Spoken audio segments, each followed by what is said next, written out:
शिवसेना के प्रवक्ता और सांसद संजय राउत को ईडी ने रविवार को पात्रा चावल भूमि घोटाले से जुड़े मामले में गिरफ्तार कर लिया। राउत से पहले उनके घर पर करीब 9 घंटे और फिर दक्षिण मुंबई स्थित ईडी दफ्तर में 7 घंटे तक चली पूछताछ के बाद रात 12 बजे उन्हें गिरफ्तार किया गया। संजय राउत के घर से आपको बता दें कि 11.5 लाख रुपए भी जब्त किए गए हैं। ईडी उन्हें आज कोर्ट में पेश कर उनकी रिमांड मांगेगी। ईडी ने पहले संजय राउत से घंटों की पूछताछ की और उसके बाद देर रात उनकी गिरफ्तारी हुई। आज पीएमएलए कोर्ट में संजय राउत की पेशी होगी। दिन भर चली पूछताछ के बाद ईडी ने संजय राउत को गिरफ्तार कर लिया। महाराष्ट्र में जारी सियासी संडे के खत्म होते होते ईडी ने आखिरकार संजय राउत को गिरफ्तार कर लिया। उन्हें आज दोपहर बाद पीएमएलए कोर्ट में पेश किया जाएगा। दिन भर की पूछताछ के बाद आखिरकार आधी रात को संजय राउत को गिरफ्तार कर लिया गया। ईडी संजय राउत को दोपहर बाद पीएमएलए कोर्ट में पेश करेगी और उनकी हिरासत की मांग करेगी। देर रात करीब 12:30 बजे संजय राउत के भाई ईडी दफ्तर पहुंचे और बाहर आकर मीडिया को राउत की गिरफ्तारी की जानकारी दी। लेकिन जो फ्रेम बनाया है फ्रेम बोगस है, किसी का भी संबंध संजय राउत से नहीं है। संजय राउत के भाई ने उनके घर से मिले 11.5 लाख रुपए को लेकर भी सफाई दी और उस पैसे को पार्टी का पैसा बताया। जब राउत साहब और सब पूरे पार्टी के लोग अयोध्या गए थे, उनकी वो बैलेंस थी, उसके अंदर जब 10 लाख लिया, उसके अंदर एकनाथ शिंदे अयोध्या ऐसा नाम भी लिखा हुआ है। मीन्स ये पैसा पार्टी का है, एकनाथ शिंदे ने दिया हुआ पैसा है। इससे पहले ईडी की टीम रविवार सुबह संजय राउत के घर पहुंची और करीब 9 घंटे छानबीन के बाद शाम 4 बजे उन्हें हिरासत में ले लिया गया था, जिसके बाद उन्हें ईडी दफ्तर ले जाया गया।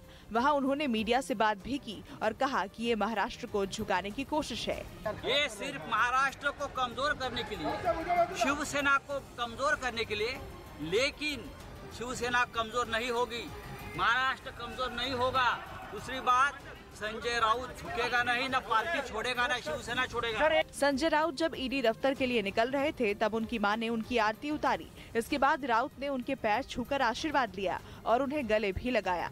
ईडी दफ्तर के लिए राउत अपनी गाड़ी से निकले थे। इस दौरान उन्होंने सनरूफ से बाहर निकलकर हाथ हिलाते हुए और गमछा लहराते हुए अपने समर्थकों का अभिवादन भी किया। सीधे रुक कर लेते हैं हमारे सहयोगी दिवाकर सिंह का, जो इस वक्त ईडी दफ्तर के बाहर मौजूद है। दिवाकर, सबसे पहले तो ये बताइए आज क्या प्रक्रिया रहने वाली है? ईडी आज पेश करने वाली है संजय राउत को, उनकी रिमांड की मांग की जा सकती है, क्या कुछ कोशिश रहेगी ईडी की तरफ से?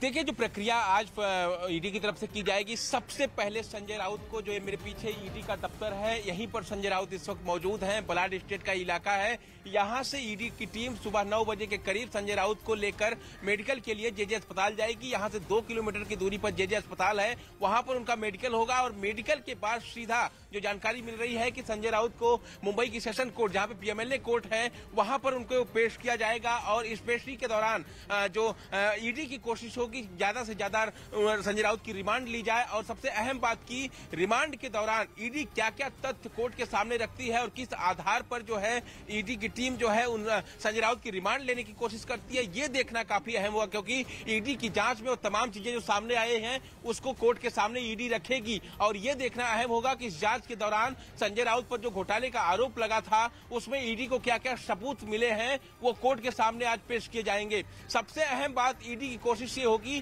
कि ज्यादा से ज्यादा रिमांड संजय राउत की ली जाए ताकि इस पूरे पथराचाल घोटाले के मामले की जांच तह तक करके तमाम जो दस्तावेज, तमाम जो घोटाला हुआ है उसको निकाला जाए। सबसे अहम बात, जो गुरु आशीष कंस्ट्रक्शन कंपनी थी वो प्रवीण राउत की कंपनी है और प्रवीण राउत को संजय राउत का बेहद ही करीबी माना जाता है। और साथ ही साथ जो उनकी पत्नी है वर्षा राउत के अकाउंट में, प्रवीण राउत की पत्नी के अकाउंट से जो पैसे ट्रांसफर हुए थे वो भी सवालों के घेरे में है और इन्हीं ट्रांजेक्शन के आधार पर संजय राउत की मुश्किलें बढ़ी है। लेकिन सबसे अहम बात इस वक्त यही है कि आज की जो ईडी की प्रक्रिया होगी, रिमांड लेने की ज्यादा से ज्यादा ईडी कोशिश करेगी और इस रिमांड के दौरान सबसे अहम चीजें जो सामने आएंगी कि ईडी की अब तक की जांच में संजय राउत का क्या रोल सामने आया इस पूरे घोटाले में और ईडी के पास क्या क्या सबूत मौजूद हैं जिसके आधार पर ईडी संजय राउत से अब आगे की पूछताछ करेगी।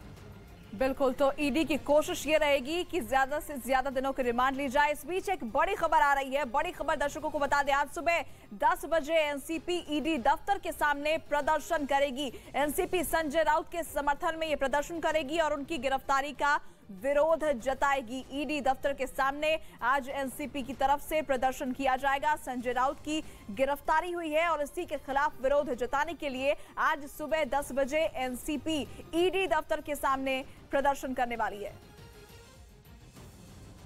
संजय राउत ने ईडी अधिकारियों से अपनी दवाइयों की मांग की है। ये बड़ी खबर आपको बता रहे हैं। संजय राउत को दिल की बीमारी है और कुछ ही महीनों पहले उनके सीने में स्टेंट पड़े हैं। ऐसे में उन्होंने ईडी से अपनी दवाई की मांग की है। संजय राउत जो इस वक्त ईडी की गिरफ्त में है, उन्होंने ईडी के सामने मांग रखी है उन्हें उनकी दवाइयां मुहैया कराई जाए, क्योंकि उन्हें दिल की बीमारी है। और इसको लेकर संजय राउत ने ईडी के सामने अपनी ये मांग रख दी है कि दवाइयां उन तक पहुंचाई जाए। ईडी से संजय राउत की तरफ से ये मांग की गई है। संजय राउत जो कि कल दिन भर ईडी के सवाल जवाब का सामना कर रहे थे, उसके बाद उनकी गिरफ्तारी हुई थी। विवेक ज्यादा जानकारी के साथ जुड़ गए हैं। विवेक, क्या जानकारी मिल रही है संजय राउत की तरफ से जो ईडी से ये मांग की गई है, उस पर ईडी की तरफ से क्या प्रतिक्रिया आई है? देखिए, आपको बताना चाहेंगे कि शिवसेना सांसद संजय राउत को कल तकरीबन 16 घंटे की पूछताछ के बाद उसे आधिकारिक रूप से गिरफ्तारी दिखाई गई है।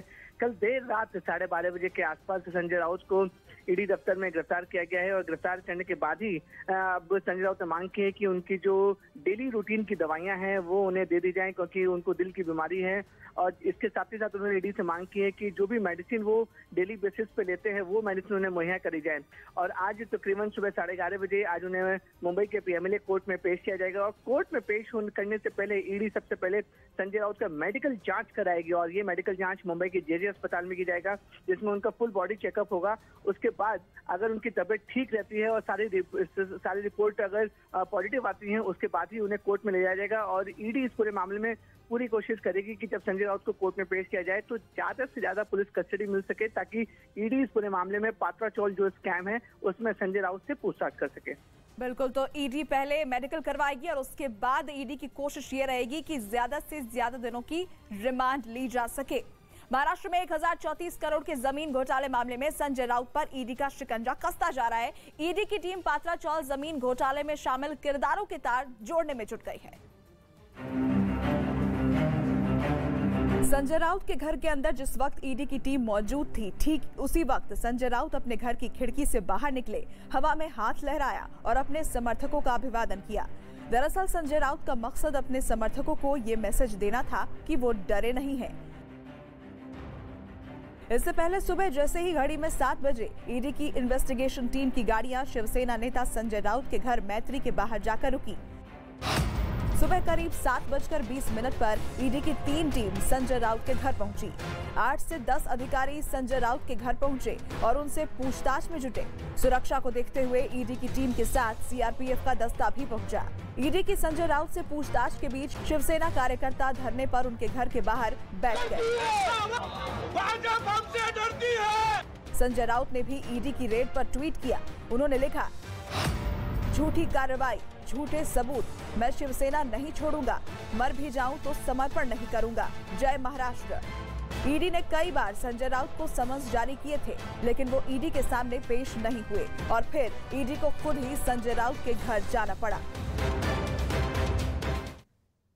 दिवाकर हमारे सहयोगी लगातार हमारे साथ बने हुए। दिवाकर, देखिए, इन सभी पूछताछ के बीच और ये जो पूरी प्रक्रिया चली है, उस बीच ईडी की तरफ से एक आरोप जो संजय राउत पर लगातार लगते रहे हैं। पहला आरोप तो ये कि वो समन्स के बाद भी पेश नहीं हुए, वो जांच में सहयोग नहीं कर रहे थे। इसके बाद कल भी करीब पूरे दिन ये पूछताछ चली, पहले उनके घर पर, फिर ईडी दफ्तर में। लेकिन ये बात भी निकलकर सामने आई कि उनके जवाबों से ईडी संतुष्ट नहीं है।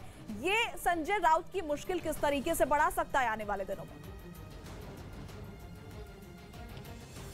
देखिए, साफ तौर पर कल देश के number 1 news channel news 18 India ने जानकारी दी थी कि संजय राउत जो है वो ईडी के सामने बिल्कुल कोऑपरेट नहीं कर रहे हैं। अपने घर पर जब वो मौजूद थे, ईडी उनसे करीब 8.5 घंटे की पूछताछ की, उस दौरान भी सवालों के जवाब नहीं दिए और जिन सवालों के जवाब दिए उसको वो कहीं संतोषजनक ईडी को नहीं लगे। और यही वजह है कि ईडी ने उन्हें बाकायदा समन्स दिया और कहा कि आप हमारे साथ ईडी दफ्तर चलिए, वहां पर आपसे पूछताछ होगी। और ईडी दफ्तर आने के बाद भी जो है संजय राउत लगातार वही बिहेव करते रहे, ना सवालों के जवाब देते रहे। जो दस्तावेज ईडी के पास थे, जो संजय राउत के घर से ईडी ने कलेक्ट किए थे, वो दस्तावेज के आधार पर तमाम सवाल ईडी कर रही थी, लेकिन संजय राउत उसका सही से जवाब नहीं दे रहे थे, जिसके चलते ईडी को कानूनी प्रक्रिया अपनाते हुए उन्हें गिरफ्तार करना पड़ा। सबसे अहम बात इस पूरे मामले में अब ये होगी कि रिमांड कॉपी में, जैसे मैं आपको बताया कि रिमांड कॉपी में ईडी कोर्ट के सामने क्या रखती है और किस आधार पर संजय राउत की रिमांड लेने की कोशिश करती है, ये काफी अहम होगा। सबकी निगाहें उस पर होंगी, क्योंकि ईडी ने अब तक जांच में क्या निकाला है, क्या सबूत संजय राउत के खिलाफ जुटाए हैं, वो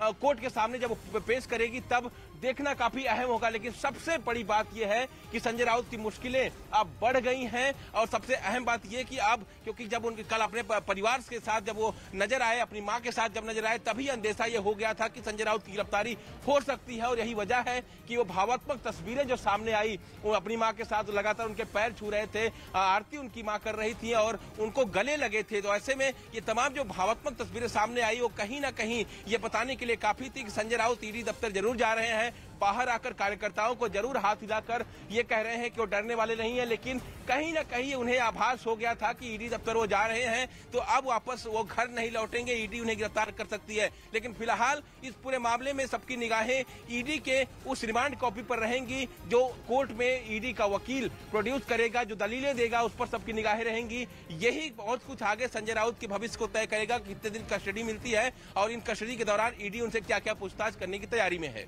बिल्कुल, तो संजय राउत का भविष्य अभी इस पर टिका है कि आगे अब जब ईडी उन्हें पेश करेगी कोर्ट में तो क्या सबूत, क्या साक्ष्य ईडी सामने रखने जा रही है, इस पर लगातार हमारी नजर रहेगी। संजय राउत की मुश्किलें कम होने का नाम नहीं ले रही है। मुंबई के बकोला पुलिस स्टेशन में राउत के खिलाफ एक एफआईआर दर्ज की गई है। पात्रा चौल मामले से जुड़ी एक महिला ने राउत पर धमकी देने का आरोप लगाया है और इसके बाद उनके ऊपर यह एफआईआर दर्ज हुई है। संजय राउत के खिलाफ केस दर्ज किया गया है। मुंबई के बकोला में उनके ऊपर एफआईआर दर्ज की गई है। महिला ने धमकी देने का आरोप लगाया है और ये महिला भी पात्रा चौल घोटाले मामले से जुड़ी हुई है।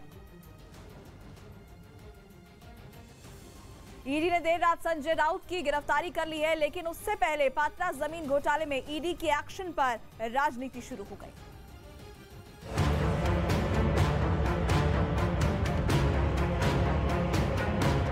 संजय राउत के मैत्री बंगले पर ईडी की टीम ने छापेमारी की क्योंकि संजय राउत जांच में सहयोग नहीं कर रहे थे। सबसे पहले पात्रा चौल जमीन घोटाले में संजय राउत को 28 जून को ईडी ने तलब किया था, लेकिन वो नहीं पहुंचे। लेकिन गिरफ्तारी की नौबत आई तो संजय राउत 1 जुलाई को ईडी के सामने पेश हुए। इसके बाद संजय राउत को 20 और 27 जुलाई को ईडी ने बुलाया, लेकिन वो पेशी के लिए नहीं पहुंचे। संजय राउत ने पहले संसद के मॉनसून सत्र और फिर राष्ट्रपति चुनाव का हवाला देकर पेशी से छूट की मोहलत मांगी थी, लेकिन अब ईडी की छापेमारी को शिवसेना ने राजनीति से प्रेरित कार्रवाई करार दिया है।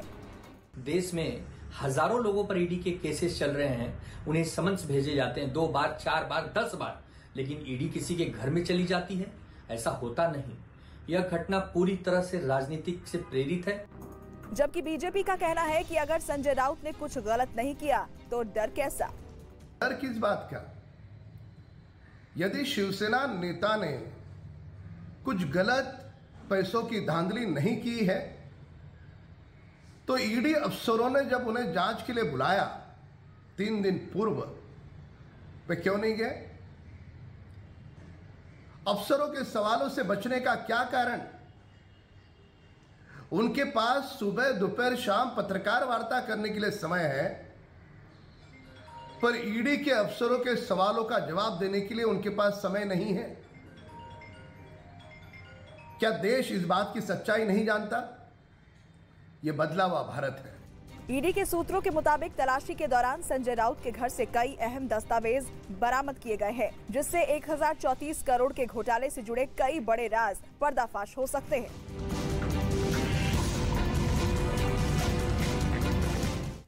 बताया गया कि ईडी ने संजय राउत से उनके घर की पहली मंजिल पर पूछताछ की। इस दौरान ईडी के अधिकारी तलाशी में भी जुटे रहे और उसी वक्त संजय राउत के परिवार को मैत्री बंगले के दूसरे फ्लोर पर रखा गया।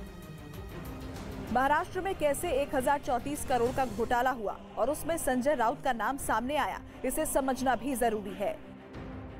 साल 2007 में Maharashtra housing and area development authority यानी माडा की तरफ से गुरु आशीष कंस्ट्रक्शन कंपनी को पात्रा चौल को पुनर्विकसित करने का काम मिला। इसके तहत मुंबई के गोरेगांव में 47 एकड़ में पात्रा चौल में 672 किराएदारों के घरों को विकसित करना था। आरोप है कि गुरु आशीष कंस्ट्रक्शन कंपनी ने माडा को गुमराह किया और जमीन 9 बिल्डरों को करीब 901 करोड़ 79 लाख रुपए में बेच दी। आरोप तो ये भी है कि बाद में गुरु आशीष कंस्ट्रक्शन कंपनी ने मीडोज के नाम से एक प्रोजेक्ट शुरू किया और घर खरीदारों से 138 करोड़ रुपए जुटाए। जांच में सामने आया कि कंस्ट्रक्शन कंपनी ने गैर कानूनी तरीके से करीब 1034 करोड़ रुपए से ज्यादा की कमाई की। आगे चलकर उसने गैर कानूनी तरीके से ही इस रकम को अपने सहयोगियों को ट्रांसफर कर दिया और इसके बाद संजय राउत और उनकी पत्नी वर्षा का नाम इस लैंड स्कैम में आया। तो जिस तरीके से ईडी ने संजय राउत के घर पर दबिश दी है और उस मामले में उनकी पत्नी और दोस्तों के नाम सामने आ रहे हैं। ईडी के मुताबिक आपको बता दें कि Guru Ashish construction private limited company housing development and infrastructure limited यानी HDIL की सिस्टर कंपनी है। जांच में सामने आया कि HDIL ने करीब 100 करोड़ रुपए प्रवीण राउत के खाते में जमा कराए हैं। प्रवीण राउत को संजय राउत का दोस्त माना जाता है। आरोप है कि साल 2010 में प्रवीण राउत की पत्नी माधुरी ने संजय राउत की पत्नी वर्षा राउत के खाते में 83 लाख रुपए ट्रांसफर किए थे और इस पैसे से वर्षा राउत ने दादर में एक फ्लैट खरीदा था। ईडी की जब जांच शुरू हुई तो वर्षा राउत ने 55 लाख रुपए वापस माधुरी के खाते में जमा करा दिए। और सीधे रुख कर लेते हमारे सहयोगी दिवाकर का, जो तमाम अपडेट्स हम तक पहुंचा रहे हैं। दिवाकर, जिस तरीके से ये पूरी प्रक्रिया चली है अभी तक और इसमें राजनीति भी देखी जा रही है। एक तरफ हम देख रहे हैं कि शिवसेना की तरफ से, संजय राउत की तरफ से, उनके समर्थकों की तरफ से ये बात कही जा रही है कि ये पूरी कार्रवाई जो है वो झूठ पर आधारित है, बदले से प्रेरित है। लेकिन दूसरी तरफ बीजेपी भी लगातार हमलावर रही। ऐसे में गिरफ्तारी के बाद क्या कुछ प्रतिक्रिया आई है राजनीति के गलियारों से? देखिए, साफ तौर पर शिवसेना में जो महाविकास आघाड़ी सरकार बनी थी उसकी शिवसेना के नेतृत्व में मुख्यमंत्री उद्धव ठाकरे बने थे। उसमें 3 पार्टियां शामिल थी, एनसीपी, कांग्रेस और शिवसेना। एनसीपी और कांग्रेस ने इस पूरी गिरफ्तारी का विरोध किया है और यही वजह है कि 10 बजे एनसीपी जो है और संजय राउत के समर्थन में इसी ईडी दफ्तर पर, जो कि यहाँ पर संजय राउत इस वक्त मौजूद हैं, इसी ईडी दफ्तर पर प्रदर्शन करेगी। संजय राउत को सपोर्ट दिखाने की कोशिश और कहीं ना कहीं ये बताने की कोशिश कि पूरा विपक्ष जो है अब उनके साथ है और वो घबराए नहीं। और ऐसे में दूसरी तरफ बीजेपी साफ तौर पर आरोप लगाती नजर आ रही है। कल से ही जब ईडी की टीम पहुंची थी संजय राउत के घर पे, तब से बीजेपी के तमाम नेताओं के बयान आ रहे थे कि आखिर अगर संजय राउत को डर नहीं है तो एजेंसी के सामने जाने से घबरा क्यों रहे थे। 20 जुलाई और 27 जुलाई को पेश क्यों नहीं हुए एजेंसी के सामने? अगर सवालों से उन्हें डर लग रहा था अगर तो फिर वो जिस तरह से स्किप हो रहे थे लगातार तमाम समन्स के बाद। और ऐसे में जो सियासी घमासान ये मचना तय था, क्योंकि संजय राउत शिवसेना के वरिष्ठ नेता और शिवसेना के सांसद हैं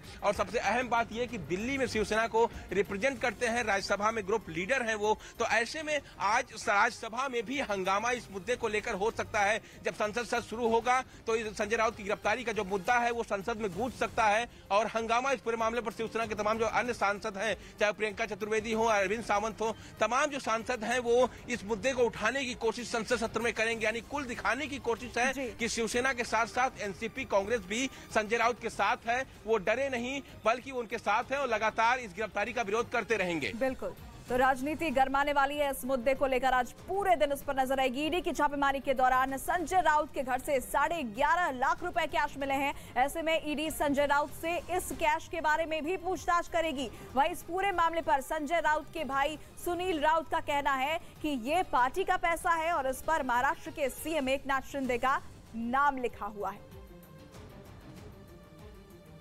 जब राउत साहब और सब पूरे पार्टी के लोग अयोध्या गए थे, उनकी वो बैलेंस थी, उसके अंदर जब 10 लाख लिया उसके अंदर एकनाथ शिंदे अयोध्या ऐसा नाम भी लिखा हुआ है। मीन्स ये पैसा पार्टी का है, एकनाथ शिंदे ने दिया हुआ पैसा है। और अब बात देश के सबसे भरोसेमंद टीवी नेटवर्क की। जी हां, नेटवर्क 18 ने तोड़ दिए टीआरपी के सारे रिकॉर्ड। 29.6% मार्केट शेयर के साथ CNN न्यूज 18 सभी इंग्लिश न्यूज चैनलों में नंबर 1 पर है। बिजनेस न्यूज चैनलों में 66.4% मार्केट शेयर के साथ CNBC TV 18 दूसरे चैनलों से मीलों आगे है और हिंदी न्यूज चैनलों में न्यूज 18 इंडिया 12.4% मार्केट शेयर के साथ सबसे ज्यादा दर्शकों के भरोसे पर खरा उतरा। चैनल जो है आपके भरोसे पर उतरने में नंबर 1, सच की राह पर चलने में, आपके लिए लड़ने में नंबर 1, आपकी आवाज बनने में, जिसके पास है एंकर की टीम नंबर 1, जो है राजनीति के खेल से लेकर खेल की कवरेज में नंबर 1। आज तक को पछाड़ अब है देश का नंबर 1 न्यूज चैनल। तो देखते रहिए न्यूज़ 18 इंडिया। जिससे सड़क किनारे लगे पेड़ टूटकर गिर गए। इस वजह से शिव मंदिर से दर्शन कर लौट रहे श्रद्धालु रास्ते में ही फंस गए। हालांकि बाद में उन्होंने प्रशासन की टीम के साथ मिलकर पत्थरों को हटाया और उस सड़क को साफ किया। उधर हरियाणा के रेवाड़ी में हुई जोरदार बारिश ने लोगों की मुश्किलों को बढ़ा दिया। भारी बारिश के बाद जयपुर हाईवे के बगल में बने अंडरपास में इतना पानी भर गया कि लोग बुरी तरह फंस गए और फिर वहां से निकलने के लिए उन्हें काफी। जम्मू कश्मीर के पुंछ में मूसलाधार बारिश और बादल फटने की वजह से बाढ़ जैसे हालात बन गए। यहां सुरनकोट इलाके में आसमानी आफत के कहर के बीच सेना, पुलिस और जिला प्रशासन राहत और बचाव कार्य में जुट गए। वीडियो में चारों तरफ सिर्फ सैलाब नजर आ रहा है। रिहायशी इलाकों में सैलाब की डरावनी तस्वीर जम्मू कश्मीर के पुंछ के सुरनकोट इलाके की है। यहाँ तेज बारिश और बादल फटने की वजह से बाढ़ जैसे हालात बन गए। लोगों के घरों और दुकानों में जलभराव हो गया, सड़कें दरिया में तब्दील हो गयी। सैलाब के सामने लोग बेबस नजर आए, पूरा इलाका जलमग्न हो गया। सेना, पुलिस और प्रशासनिक अमला सैलाब में फंसे लोगों की मदद करने के लिए पहुँचा और पानी में फंसे लोगों को रस्सी के सहारे एक एक कर बाहर निकाला। पानी के तेज बहाव में आए कचरे की सफाई के लिए मशीनों की मदद भी ली गई। फिलहाल कई लोगों को सुरक्षित बाहर निकाल लिया गया है। दार्जिलिंग में एक बड़ा हादसा टल गया। दुधिया में तेज बारिश की वजह से बालासन नदी के उस पार कॉलेज के 11 छात्र फंस गए। मौके पर पहुंचकर फायर फाइटर्स की टीम ने सैलाब के बीच से सभी छात्रों का रेस्क्यू किया। वीडियो में रात के अंधेरे में नदी के लहरों के बीच खड़ी दमकल कर्मियों की टीम जान जोखिम में डालकर रेस्क्यू ऑपरेशन में जुटी। बालासन नदी में रस्सी के सहारे एक एक कर कुल 11 छात्रों को सैलाब के बीच से दमकल कर्मियों ने सभी को निकाला। पहले तो थोड़ा टेंशन हुआ था, बाद में हम लोग चेष्टा करते करते उन लोगों को रेस्क्यू करने सफल हो गया। नदी में ऑपरेशन खत्म होने के बाद छात्रों ने बताया कि वो यहाँ घूमने आए थे। जब लौटे तो अचानक नदी का जलस्तर बढ़ गया और सभी तेज बहाव में फंस गए। उन्हें इस बात का जरा भी अंदाजा नहीं था कि हालात इतने बिगड़ जाएंगे कि वो खुद से नदी पार नहीं कर पाएंगे। जब आए थे तब यहाँ पे इतना पानी नहीं था, रिटर्न आने के टाइम पे इतना पानी हो गया तो हम लोग हाँ अभी नहीं हम लोग सब ठीक है। रेस्क्यू के बाद एक तरफ जहाँ छात्रों के चेहरे पर उत्साह दिखा तो वहीं दूसरी तरफ मिशन में सफलता मिलने पर दमकल कर्मियों की खुशी का ठिकाना नहीं था। राजस्थान के सीकर में तीज की सवारी के दौरान एक सांड ने जमकर उत्पात मचाया। इस सांड ने तीज की सवारी में शामिल कई लोगों को टक्कर मार दी, जिसका एक वीडियो भी सामने आया। इन तस्वीरों में साफ दिखा कि तीज की सवारी एक सड़क से गुजर रही थी और उसमें काफी बड़ी संख्या में लोग शामिल थे, जबकि इस सवारी को देखने के लिए भी सड़क के किनारे भारी संख्या में लोगों की भीड़ इकट्ठा थी। इस दौरान एक सांड यात्रा के पीछे से अचानक भीड़ में घुस गया और कई लोगों को कुचल दिया। सांड के आगे जो भी पड़ा उसने उसे टक्कर मार दी। कुछ पुलिस वाले सांड को रोकने की कोशिश करते दिखाई दिए, लेकिन गुस्साए सांड के सामने उनकी एक भी नहीं चली और जहां तक नजर गई सांड लोगों को टक्कर मारता हुआ दिखाई दिया। बताया गया कि सांड के हमले में कई लोग बुरी तरह घायल हो गए।